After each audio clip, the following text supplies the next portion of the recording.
is official. Teams are circling the Milwaukee Bucks for the first time truly as they believe Giannis Antetokounmpo will be available at the trade deadline. A trade that, as we know, if it happens, has the potential to swing titles. One of the rarest things in basketball is an MVP level talent getting traded, let alone getting traded at the deadline. But I have one question truly for us. Have people forgotten that just 2 years ago, Giannis was in discussion for greatest power forward of all time over 15-time All-Star, 15-time All-NBA, 2-time MVP, and 5-time champion Tim Duncan? A controversial statement, but after the 2022 season was over, Giannis was truly on the path to become one of the 10 greatest basketball players of all time. At the end of the 2022 season, Giannis was still seen by many as the best basketball player in the world as he averaged around 34 points, 15 rebounds, and 7 assists per game in a 7-game series loss to the Boston Celtics that started a snowball effect that has essentially seen Nikola Jokic dethrone Giannis as the face of this decade, while the Celtics have become everyone's team to beat. As we know though, in the last 2 years, the Bucks have had serious roster, management, and coaching issues. Name an issue, they've had it. And by no fault of his own, Giannis's greatness has been pushed down. The thing is though, he is still a 2-time MVP. He is still a champion. He still has a chance to finish top 10 of all time. The only problem is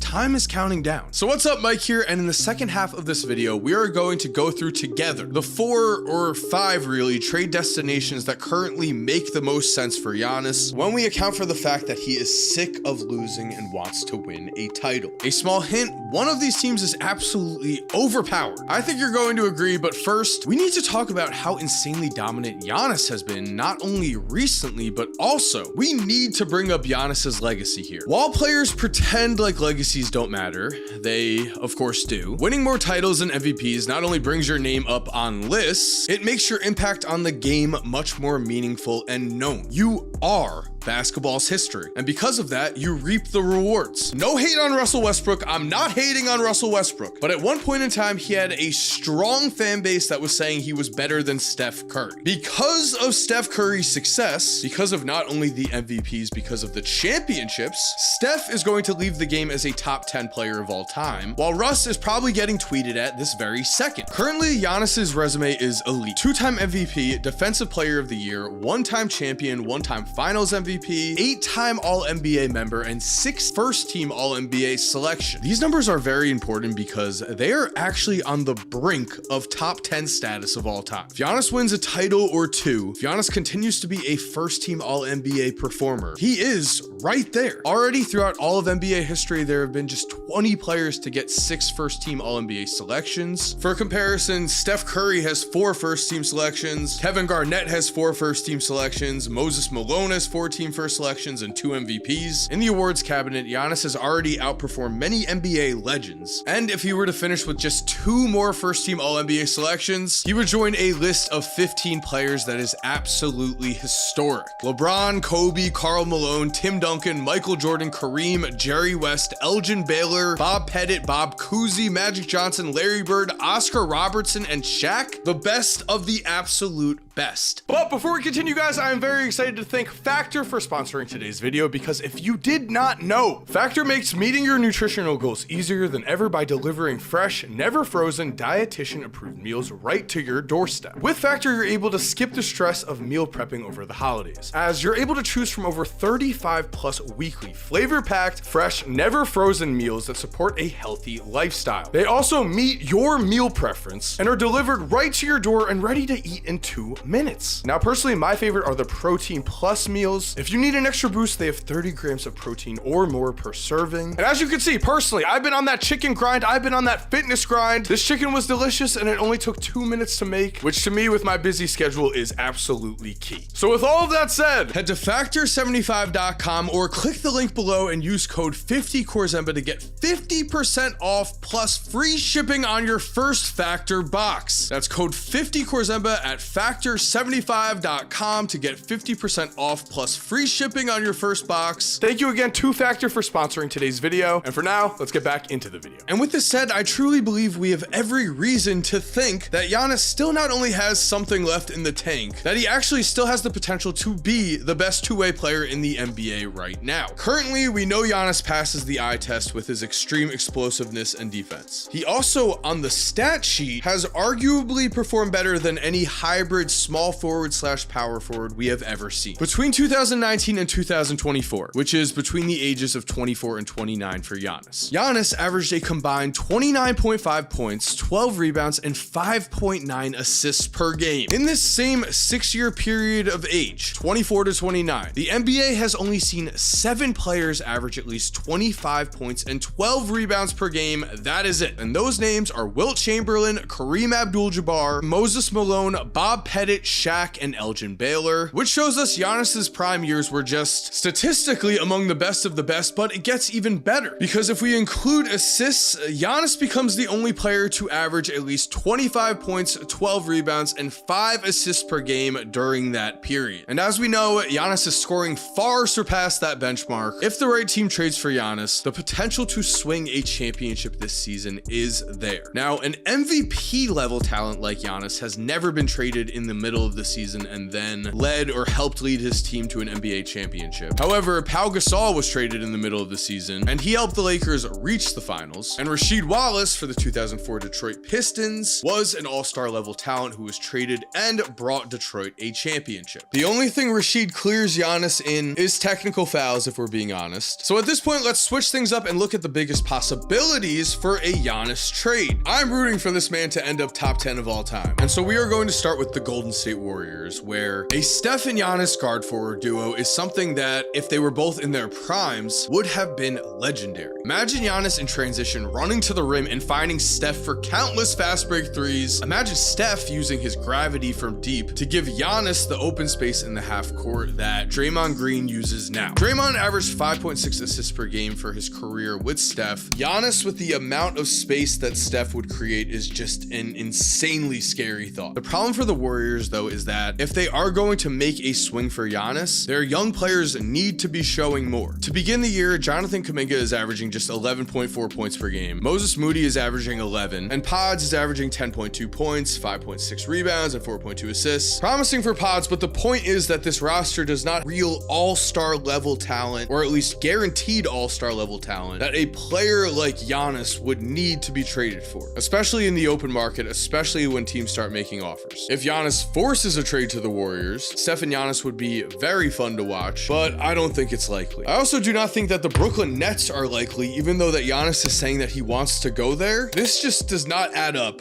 because Giannis is saying everywhere that he wants to win, and that is why he would be leaving Milwaukee, but the Nets are terrible. So the only way I can see this happening is if Kyrie and LeBron both opt out of their player options after this summer, sign with Brooklyn, and create a super team with Giannis. If that happens, remember I said this, but it's doubtful. So let's move on to the most likely two teams, where the Miami Heat have been the team that has been linked the most to Giannis. They've been linked to really everyone that's a star, but we're not going to waste time here. Let's just be realistic. How could the Heat possibly trade for an MVP level Giannis, who is in his prime and locked in contract-wise? The Bucks are not going to take Tyler Hero. Not gonna happen. No team has shown interest yet. If the Heat give up Bam, they get slightly better with Giannis, but give up their team. I actually think that Giannis would fit much better with a team such as the Houston Rockets, who could send an incredible trade package, build around Reed Shepherd, Jalen Green, Jabari, Sengun, Cam, anyone who is left. That is a young roster with a lot of talent, but honestly, there is only one team that we need to speak about that needs to make an overpowered trade eventually, and that team is the Oklahoma City Thunder, of course. The Thunder have all of the assets in the world to take an already promising and already incredible young star-studded team and make them even better with an MVP level talent. The combo of Giannis and Shai already gives OKC 2 of the top 3 to 8 players, depending on who you ask, and then based on what the trade looks like, you either keep a knockdown scorer in Jay Will, or I would say preferably you keep Chet Holmgren and you just run off a dynasty. Chet is a willing jump shooter. He is a versatile defender. I think him and Giannis would work. and I believe immediately Giannis and Chet would be in the discussion for best defensive front court ever. Big statement, I know, but the possibility for a Thunder trade is more than there. The Thunder are not going to just sit on their picks and ignore a possibility to lock in a dynasty run if the opportunity is there. OKC still owns a treasure trove of first-round picks that includes the Los Angeles Clippers 2026 and 2027 first-round picks. Two picks that are among the hottest commodities in the entire NBA, as the Clippers' future does not look good, and any team, including the Milwaukee Bucks, can instantly jumpstart a rebuild with help from a bunch of the Thunder's picks, along with young players such as either Chet Holmgren or Jalen Williams. Thank you for watching. I hope you enjoyed today's video. What do you think down below? Would Chet and Giannis work together, or is there another team you'd like to see Giannis on? If you're still here and you enjoyed the video, it would be awesome if you subscribed and turn on post notifications. That way you never miss a video. And also, I think you're really going to enjoy the video in the top left. It is on how the Lakers got the biggest steal in the NBA draft, and the video in the top right is on Reed Shepherd.